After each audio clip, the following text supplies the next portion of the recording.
Ladies and gentlemen, welcome once again to the Packernet Podcast. I am your host and resident fanalist, as always, Ryan Schlipp. Check us out online, packernet.com. Find me on Twitter, pack_data. Well, still not a ton of news going on out there in the world, but we might as well touch on what we know. I thought this was pretty funny.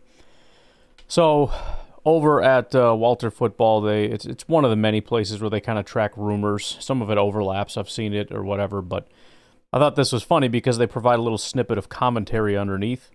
And apparently, Mike Florio over at Pro Football Talk had a quote, or I guess this isn't the full quote, but had a insight.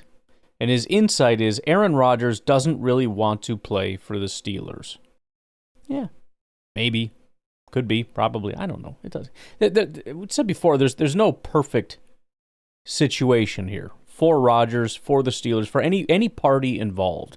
Nobody's partying, nobody's having a good time, right? Rodgers would love to go, maybe he would like to go to Minnesota. Maybe I'm sure he'd love to go to the 49ers, probably the Rams, bunch of places like that. But that's not available. Life sucks and then you die. You know what I mean? The funny part, though, was that underneath that, it says, Mike Florio makes a lot of stuff up. He once reported that Terry Bradshaw had passed away, so he's difficult to trust. However, if this is true, it would explain why Rodgers hasn't signed in Pittsburgh yet. Oh, I love just a good firm backhand to Mike Florio once in a while, you know what I mean? In other news, checking back in with the never-ending news beyond Aaron Rodgers, the other never-ending news is Trey Hendrickson. The Athletic's Josh Kendall is reporting that Cincinnati's asking price in a trade for Trey Hendrickson includes a first-round pick. Now, this feels a lot like a lot of the other things we heard over a month ago, DK Metcalf, the Seahawks were looking for a first-round pick type of stuff. It feels like the very early stages when teams just start asking for nonsense and you're like, okay, that's cute, we'll hang up and, we'll talk later when you're being more serious. The problem is we're so far along this process, it makes sense why Trey Hendrickson is very annoyed. This all should have been done a long time. Your nonsense asking prices should have been a long time ago. Leaking rumors that I'd be asking for. And by the time we get here, first of all, the deal should have been done, if a deal were to get done. But it just feels stupid at this point. Like, dude, we played these games. These games are from a long time ago. But they're slow rolling the living crap out of this. It basically was, no, we're not trading you. No, we're not trading you. No, we're not trading you. And saying we want a first round plus is basically the same as saying, no, we're not trading you. I know a lot of people think, well, he's more than worth that. But again, factor in 30 years old and his cost. You're spending over $30 million a year on a guy that maybe is going to give you a year or two. Is that worth the first round pick? And you could say, well, maybe he plays till he's 35. Yeah, maybe, but you don't bake that into the analysis, right? It's like going to your insurance company and saying, hey, man, I might live till I'm 120, so run the numbers again. You don't know. They're not going to do that. And then in other news, this is becoming a big thing. Sort of should you be worried about Deion Sanders and his attitude / his dad is obnoxious? Obviously, some people think so. And then there's sort of the how dare you camp. Look, let me just highlight something that took place during the Colorado Pro Day, apparently. Scouts showed up, went all the way out there to see these guys. They're running drills and speaking with Colorado players. A scout appeared to be offering some advice to some of the players when Deion Sanders showed up and intervened. He said, y'all start how y'all want to start. F this man here. Do y'all thing. Do what y'all do. Now, I'm sure some people got a whole rah-rah, yeah, that's great, stick up for your people thing. I'm sorry. This is a representative of an NFL football team, a potential future employer. That's not how you treat your employers. Are you going to say that to your coaches? What an absolutely selfish, arrogant attitude to have. F this man, do what you want to do your thing, do what you do. That might have been the attitude he had when he played in the NFL. That's not any kind of attitude I want to put up with from an employer or an employee. No, I'm the coach and I'm going to tell you what to do. I understand it's a little different. It's our pro day. We kind of had this all planned out, whatever. But if they're offering you some advice, maybe there's certain things that they want to see. I don't know. The point is, you don't speak to people that way. And to have a coach encourage his players to treat people that way, to treat employees of an organization that might be drafting you, people that came all the way out here, a guy that's trying to help you, a guy that's trying to maybe direct you and give you some pointers, your advice to your players is to say, F that man. It's such an arrogant, obnoxious attitude to have. What a just vile, garbage human being you must be to take on that kind of an attitude. F you, I'm going to do what I want. Wow, great. Well, have fun. Because making it in the NFL, I mean, it's easy for Deion here, who's Mr. Hollywood, Mr. Showboat. He's already got all the accolades. He's got the career. He's got the money. But to make it in the NFL is actually very difficult, and it takes help. It takes a lot of help from a lot of different coaches and a lot of different players and a lot of different people who are there that get paid a lot of money to help you reach your potential. And if you're going to start this whole process out by taking the attitude of F you, I'm going to do what I want, I'm going to do things my way, you're an idiot, you're arrogant, you're a scumbag, you're a douchebag. Now, I'm hoping the players didn't take that attitude. I'm hoping that they were embarrassed by the fact that Deion just said that. In fact, if I were a draft prospect, I would try to make it a point to go up to them and apologize and say, I'm sorry for what he said, and I appreciate you trying to offer me some assistance. If I was Colorado, I would be embarrassed as an organization, as a program, to have somebody like that treat a group of NFL scouts that way. F this man here, he says. Jeez. What the heck is wrong with you? You're supposed to be preparing these people. This is how you prepare them? This is what your big contribution is? You don't need them, you're better than them, do things your way and you'll exceed? What are they, some kind of an obstacle to you? They're just trying to get in your way, they're trying to hold you down. You're going to show them, you're going to show the world. That's not how this works. Maybe if your name is Deion Sanders and you're one of the more uniquely gifted human beings to play the sport, yeah, you can just take that attitude and you do whatever you want and you tell everybody to just, just throw up the double birds at everybody and you just go do your thing. You get a bag, you piss everybody off, but guess what? They can't do anything to you because you're too powerful. And you go your whole life and you treat everybody like that and you get what you want your whole life. Maybe if you're Deion Sanders, you can get away with that. But these kids that you're trying to coach up, they need help. They need assistance. They come to you first, and your job is to help them, and then to help usher them into the pros. And part of that is teaching them how to be professionals. And if this is what you're teaching them, I feel real bad for his kids. Because they didn't just spend 2, 3, 4 years there. They spent their entire life being taught that that's how you act and that's how you treat people. So yeah, I would have character concerns about Shedeur Sanders. And that's unfair because it wouldn't be based on him. But just based on this incident, based on the way that apparently your dad has raised you and has taught you how to treat people and how to act and how to conduct yourself as a professional, yeah, I would have some concerns. That maybe you've taken his advice because he's your father. He's your role model. Obviously, that has a lot of perks, but this is a big drawback. Because I'm sorry, that's not how the world works. That's not how you treat people. And by the way, even if you are that gifted, shame on you if you think that you have the right to treat people that way because there's nothing you can do about it. And take advantage of that by treating everybody like garbage. F you, I'm going to do what I want. Don't tell me what to do. That's scumbag behavior. And shame on anybody who teaches kids that that's how they should treat people. Split reactions to it. The supporters are saying Sanders shows protective instincts towards his players. Okay, that does nothing for me. Demonstrates his commitment to creating an empowering environment. Oh, so empowering. You can do it. You can do everything. You don't need anyone. Well, then you'll do it without anyone. Best of luck. Isolate yourself. Refuse to take advice. Refuse to take criticism and see how far you get. Reinforces his emphasis on confidence and focus. Yeah, not so much on respect, though, right?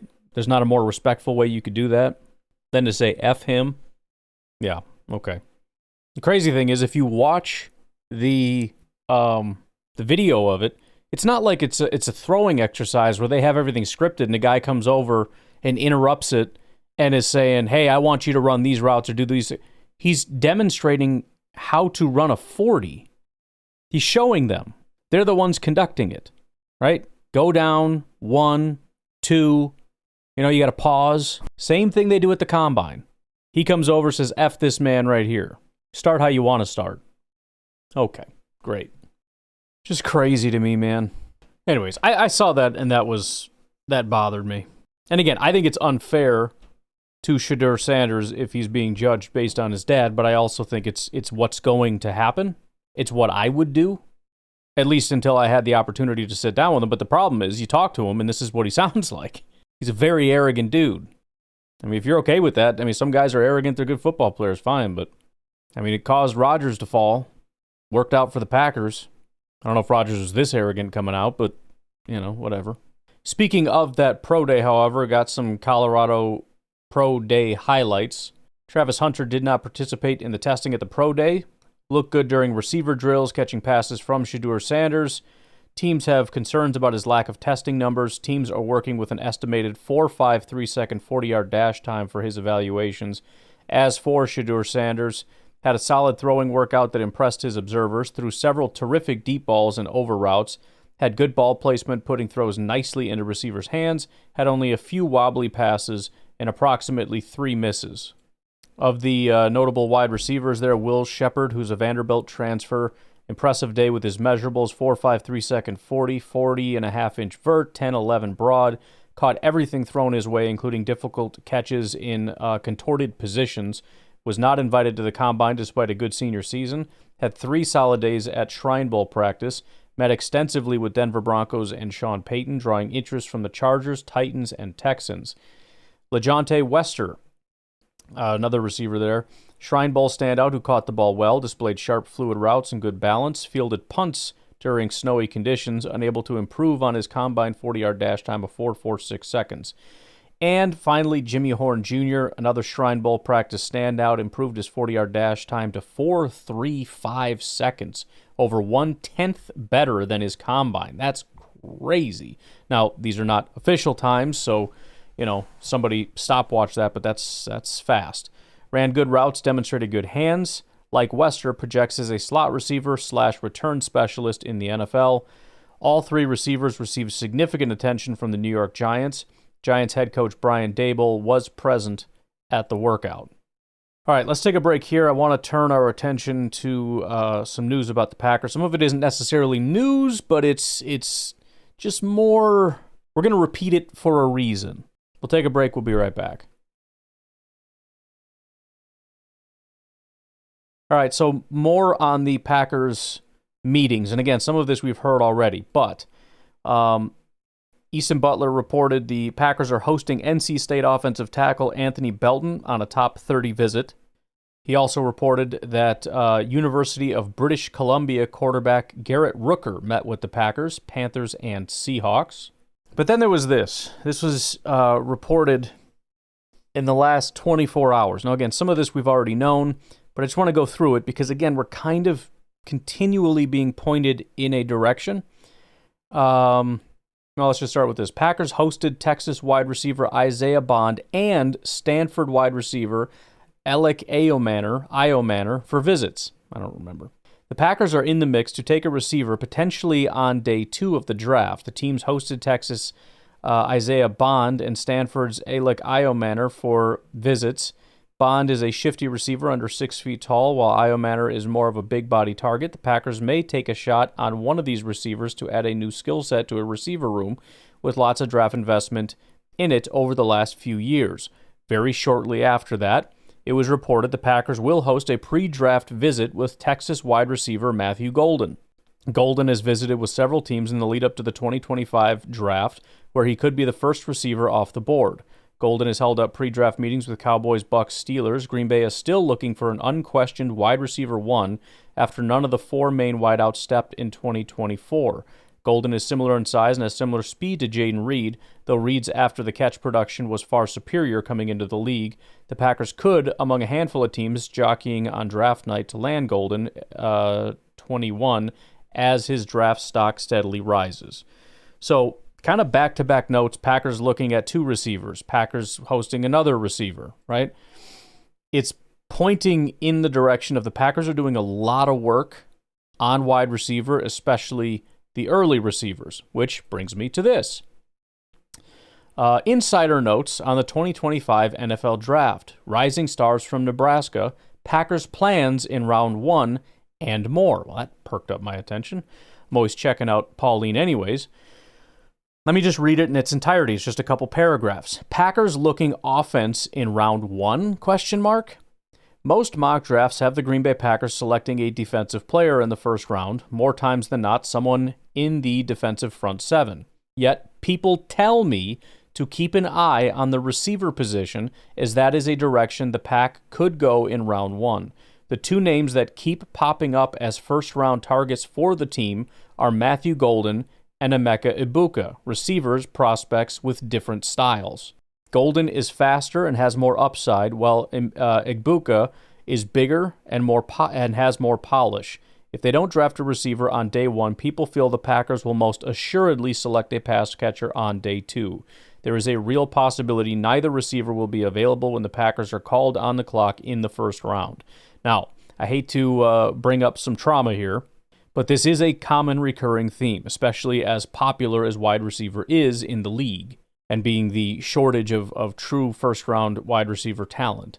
There have been instances, like with Justin Jefferson and Brandon Ayuk, where the Packers are very interested in a receiver, but that player ends up going before the Packers pick. Justin Jefferson went 22 to the Vikings. Brandon Ayuk went 25 to the 49ers. Packers picked Jordan Love at 26. There have been several instances of the Packers saying, we were very interested in XYZ. Unfortunately, those players that we like just weren't available at the time of the selection. Packers may be looking pretty hard at some of these receivers, and if Golden and Emeka Ibuka are gone, they might just end up taking an edge rusher. Not to make it sound all doom and gloom, I'm just saying that's entirely the possibility, which, by the way, is part of the reason why the Packers haven't drafted somebody in the first round. It's not because they refuse to or because they hate receivers or any kind of weird nonsense. Wide receiver is just a position that has a lot of high priority, and when you're drafting later, teams ahead of you like to draft wide receivers. But, again, they're looking at a lot of the day 2 guys maybe as possibilities in round 1, or probably to say by round 1 and 2, we really need to make sure that we get the right person, and whoever that fallback may be or whatever. Obviously, the main concern is we've taken a lot of swings in the second round, and we found good players. We just haven't found that great one. And I know the Packers have found plenty of really good starters in the second round, but also the last one was Devontae. It's kind of a while ago.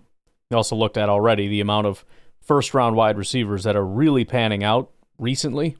So I wouldn't be super upset if we decided to dabble, even if this isn't maybe the strongest group. Somebody's bound to be that guy, you know what I mean? I'm just saying. By the way, also in the news, The Athletic's Daniel Popper thinks that receiver is absolutely a priority for the Chargers early in the draft. Popper speculates that the Chargers could take a receiver as high as 22 overall and believe Arizona wideout Tetaroa McMillan is a fit because of the size and contested catch ability. So, with that being said, the idea that Tetaroa is going to fall to the Packers is unlikely, which I think we knew. They would have to probably trade up to go get him if they wanted to, depending on how far he could get. But it also means that Tetaroa has probably gone long before this, and the Packers are, or I should say that the Chargers are potentially going to snipe a receiver before the Packers, whoever it might be. They might, snag Golden, or if Golden's gone, Ibuka might go there for the Chargers, and that's kind of the point is if they don't trade up past the Chargers, I don't know who's there, and maybe they've got a couple that they like at that point, but we'll have to see. It's certainly something to keep an eye on. If the Chargers go in a different direction, take a different position, and there's someone still available, it'll be interesting. But I wanted to take a look at this. A couple of things have come out. I don't know when this happened, but I haven't checked it in a while. But SIS released their sort of an online guide or whatever. They've released some stats and all kinds of cool stuff there, as well as the Beast Draft Guide. So we'll be referring back to that soon. I don't have anything super planned today. They also have a much cooler draft guide now where it's not just the PDF version. There's actually an online kind of interactive deal. But I bring that up because we've been kind of operating with one set of data when it comes to these receivers. You know, and you look at drops and you look at drop percentage, and that's basically all that there is when we look at hands. However, SIS has a different set of data. When you look at the receivers, it's kind of interesting. They have, you might remember, on-target catch percentage and catchable catch percentage. Now, when you're dealing with Jordan Love, I have to assume that you want to focus, probably with everybody, but especially Jordan Love, the catchable catch percentage. Because I don't know that Jordan really excels at throwing a lot of on-target passes. There's a lot of technically that was catchable type passes. But the interesting thing is, when you look at the guys that we typically view as, having a really low drop percentage, they have a different perspective on things. So Jaden Higgins is sort of the gold standard. There's a couple others. He is down here as having 4 drops on the season. PFF said he had 2. They have him listed 13th out of 30 wide receivers for catchable catch percentage. Which, by the way, I do like the catchable catch percentage and the on-target catch percentage better because drops are a very fickle number, right? You drop 1, your percentage sort of skyrockets. Big swings in, most of these people do not have a ton of drops. I mean, the highest is 7, the lowest is 1. But out of 30, they have them ranked 13th at just 86%. Which is a relatively high number, but the lowest is 71. Almost everybody's at 80% or higher. Of the top guys that the Packers could take, let's say, in the first 2 rounds, Jalen Royals, Jack Besh, Trey Harris, Matthew Golden, Emeka Ibuka, Luther Burden all have higher catchable catch percentage. In fact, it's in that order from low to high. So actually, Besh is tied at 86%. Trey Harris is at 87%. Matthew Golden is at 88%. Ibuka is at 89%. And Luther Burden is at 92% for the catchable catch percentage.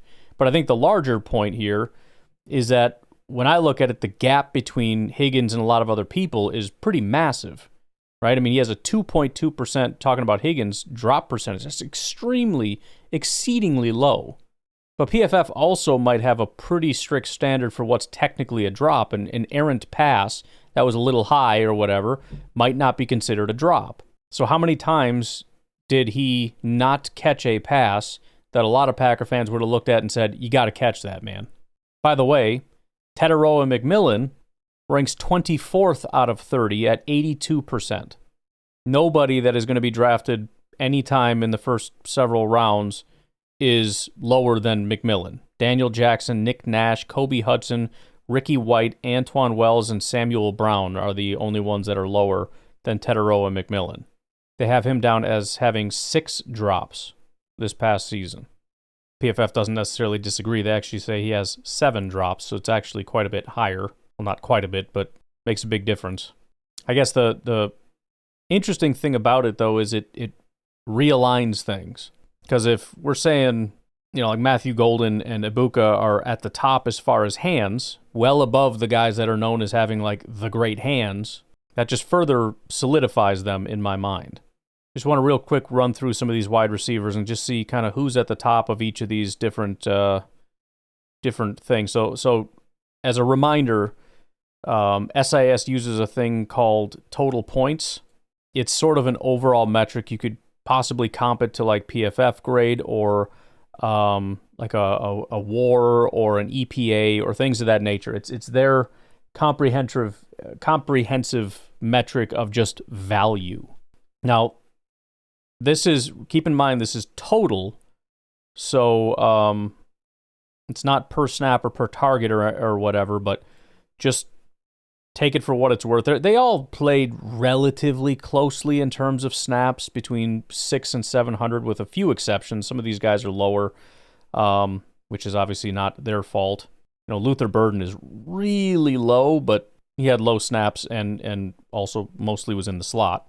But total points out wide, Tetaroa is 5th, Jack Besh 7th, Jaden Higgins 8th, Matthew Golden 9. Now, that's also relevant because Matthew Golden had significantly more snaps than a lot of these guys. He had 824, Higgins 707, Besh 666, McMillan 683. Now, if you look in the slot, that's when you see other guys like Alec I Bucha at 24. Interestingly, Jack Besh is 3rd on the list. Overall rating, so just like out of 100, just rating how good the receivers are, so this would be sort of like their grades. They have Jack Besh, number 1, Pat Bryant, 2, who I didn't care for, Theo Wease, who I just said yesterday, I watched him, I'm like, I really like this guy.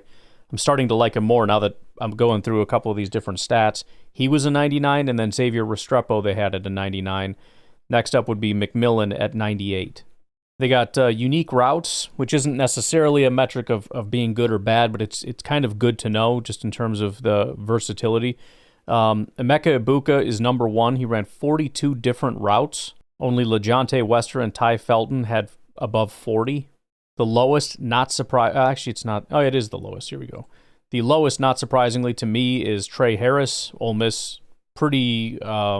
They got a very limited route tree. That was a slam of DK Metcalf coming out, as he doesn't run a lot of routes. Just 24 different routes for Trey Harris.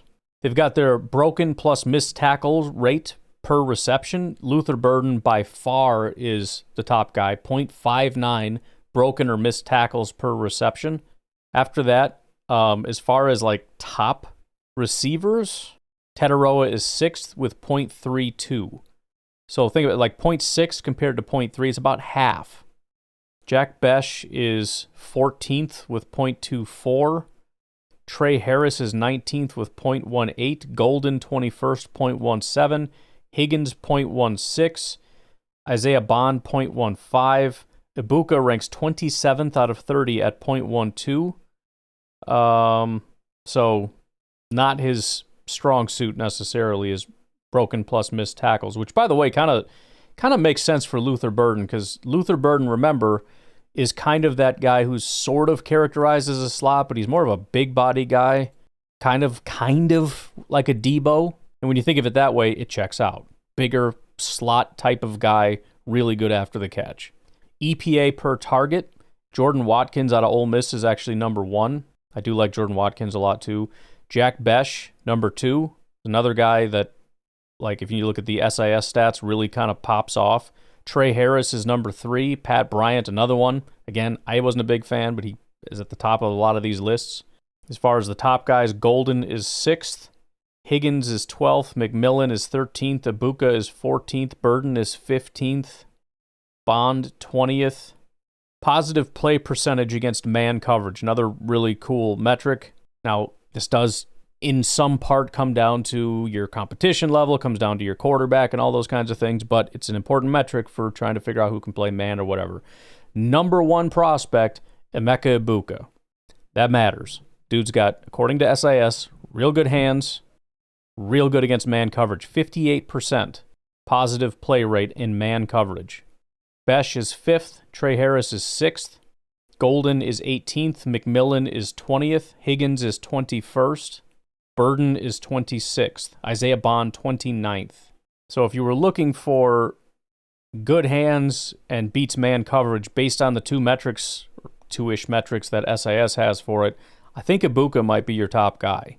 Trey Harris is also not a terrible option. Jack Besh is how is he with hands? I don't remember.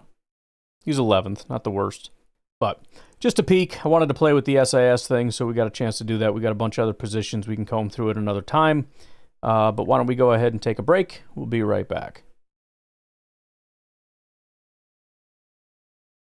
All right, last thing I wanted to do today, Matt Miller also has his own Substack about the draft. He's done 2 different articles, unless there's a third one. Let me check. Doesn't appear so. So 2 different articles of what we're hearing. So as we approach the draft here pretty soon, might as well go through and find out the most recent rumors. So let's go ahead and do that. First of all, Titans' number 1 pick in play. Tennessee Titans hold the top pick, heavily linked to quarterback Cam Ward. However, there is chatter they're open to trading the pick if the right offer comes along. Now, this has been pretty consistent. I honestly wouldn't put a ton into it, but I do think the report is probably true. Are they closing the door? No. Well, let me rephrase that. Have they deadbolted the door shut? I don't think so. They can certainly open it, but I think it's pretty close to closed. He also talks about the Browns and whether they'd want a quarterback or Abdul Carter. It's kind of a nonsense.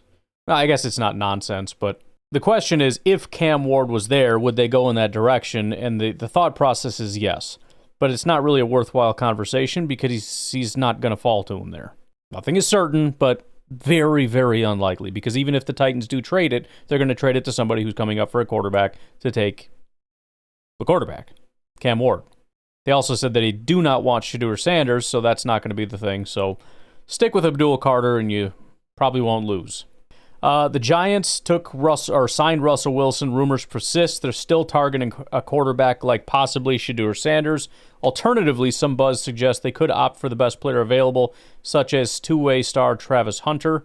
I actually just recently saw somebody mocked them Membo, which was kind of interesting. Either way, I think the rumors are probably true that they want a quarterback. I don't think Deion Sanders is going to be the guy. Could be wrong. Patriots linked to Membo, possibly Will Campbell. We've been talking about that for some time now as being a very possible thing. Could even say very likely thing. Jaguars, he's hearing, are looking for defense. Again, not super surprising. Check out Mason Graham as the most likely.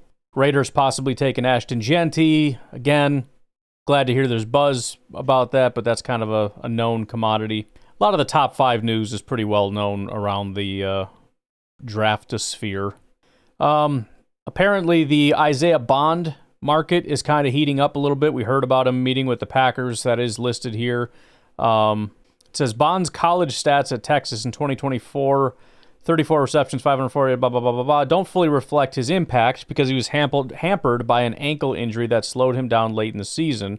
Despite this, his athletic traits have kept him in the spotlight, ran 4.39, which he improved to 4.34 at his pro day. A bunch of his other tests went really, really well. Bond's pre-draft visit schedule is heating up. He's set to meet with several teams starting next week, including the Bills, the Browns, the Packers, the Chiefs, the Titans. Also attended the Falcons' local prospect day.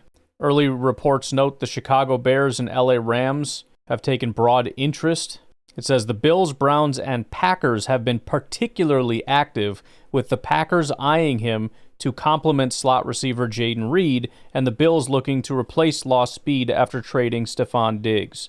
So, just blow everybody's freaking mind. Just back-to-back receivers. I mean, we've done it with corner, right? That would be freaking wild, though. Emeka Ibuka, and followed up with... he ain't going to make it to the back of the second, though. At least I don't think so. I don't know. UCLA linebacker Schlesinger is apparently a hot commodity. He held a private pro day in Los Angeles, drawing massive attention with representatives from 30 teams. Scouts and insiders are buzzing about his athleticism and fluidity, with some projecting him as a top 50 pick. Will Campbell, his pro day really boosted his stock quite a bit. Representatives from all 32 teams were present at the pro day, including GMs from the Patriots, the Bears, the Giants. His pre-draft visit schedule is completely packed. He's meeting with everybody that has top 5 picks. Giants and Patriots both attending his pro day are heavily linked, with the Giants' offensive line coach reportedly blown away by his technique. The Bears picking at 10 remain in the mix despite recent O-line signings, viewing him as a potential left guard or tackle insurance. Armand Membo is rising, we know that already. Patriots picking at number 4 have shown an incredible amount of interest since the Combine, per Tony Pauline. Missouri head coach Eli Drinkwitz has vouched for Membo's versatility, telling reporters, he played right tackle for us out of need, but he's got the tools to play left tackle or a Pro Bowl guard. Then in the more recent edition, it says what we're hearing 2 weeks out. He says you can now put the Tennessee Titans pick in ink. So there's your deadbolt. Then we get to the Cleveland Browns. Once it became clear that Ward was the pick at number 1 overall, the Browns were able to nail down their plans. We're told, as of today, that pick would be Travis Hunter. The Heisman Trophy winner would play primarily at wide receiver with some snaps at cornerback in Cleveland. Now, we talked about that kind of a long time ago when I had assumed that most people largely saw him as a corner, but the note was Cleveland saw him primarily as a wide receiver. Goes on to say, what does the team do at quarterback, though? Expect a passer to be added with pick number 33 overall or even a small trade-up into late round 1 as a possibility. Shedeur Sanders. Where does Sanders go if not to the Titans, Browns, or New York Giants? That's what the rest of the league is trying to figure out right now. The best bet is that the Saints would consider him at 9, but let's not forget that GM Mickey Loomis did bring in Derek Carr and did draft Spencer Rattler there. The Saints shouldn't be considered a lock.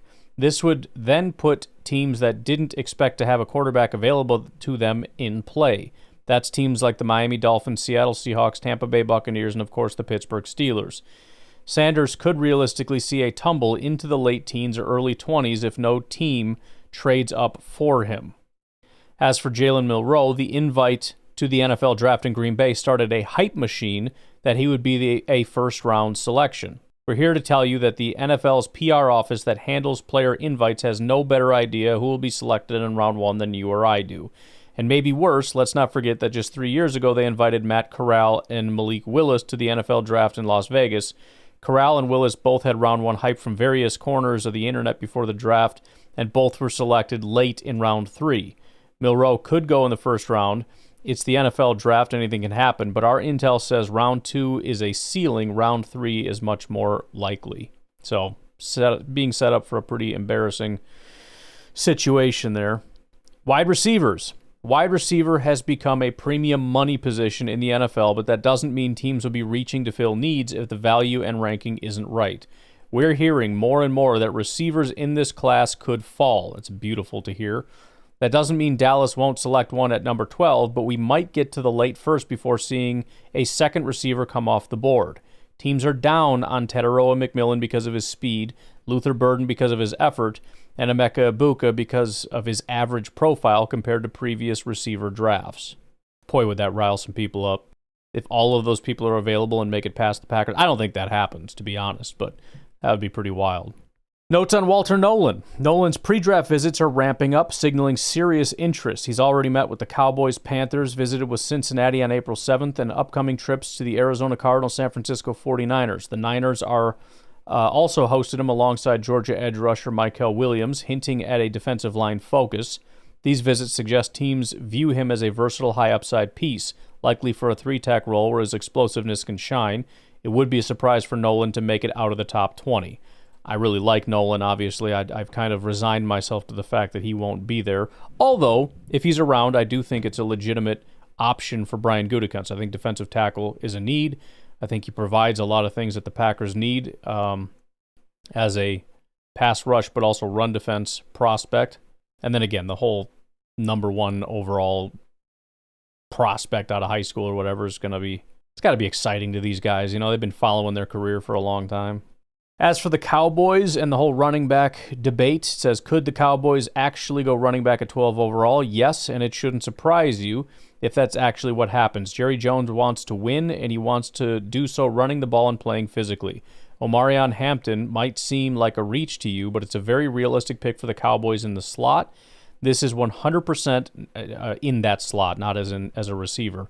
This is 100% not what we would do, but we're talking about Dallas, which is a very fair point. That, by the way, would be a good thing. Guys like Omarion Hampton or, Jackson Dart or any of these guys that are seen as later prospects that go ahead of the Packers obviously push people down to us.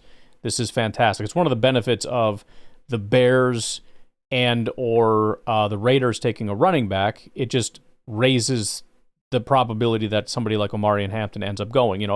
If the Raiders take Genty and the Bears take Omarion Hampton, we're off and running here. As for Deshaun Watson, While this is a draft piece, we're hearing enough credible buzz that Watson could simply retire, and it's worth mentioning here. Watson is attempting to rehab from an Achilles tendon that was torn twice, once in play and once during rehab. Yikes, and is expected to miss most of the 2025 season given his poor play since returning to the NFL in 2022. 19 touchdowns and 14 interceptions since then. It's reasonable to question whether he has the desire to rehab and play again. Does this help Cleveland? Not on the financial side of things. Watson's contract is fully guaranteed, meaning the Browns owe him that money even if he retires, unless it's deemed to be medical retirement. And our understanding is that it would not qualify as such. Just crazy. And then finally, they got risers and fallers. Risers. Here's a list of players we're hearing rising up the board, a.k.a. teams are telling us to move them up from where we had them as the draft nears. Will Campbell, top 5. Armand Membo, top 10, obviously. Will Johnson, top 12. Jahdae Barron, top 15. So that's interesting. Matthew Golden, top 20. That's rough. Kelvin Banks, top 20. Jaden Higgins, late first, early second. So the Higgins to the Packers crowd, there's a glimmer of hope there for you. As for fallers, here's the list of players we think will go later than expected based on the consensus. Shedeur Sanders, Mykel Williams, Shamar Stewart, Josh Simmons, James Pierce, I kind of expected, Emeka Ibuka, Kenneth Grant, and Azareye'h Thomas. There you go. All right, folks, I am going to get out of here. You all have a good rest of your day. I'll talk to you later. Have a good one. Bye-bye.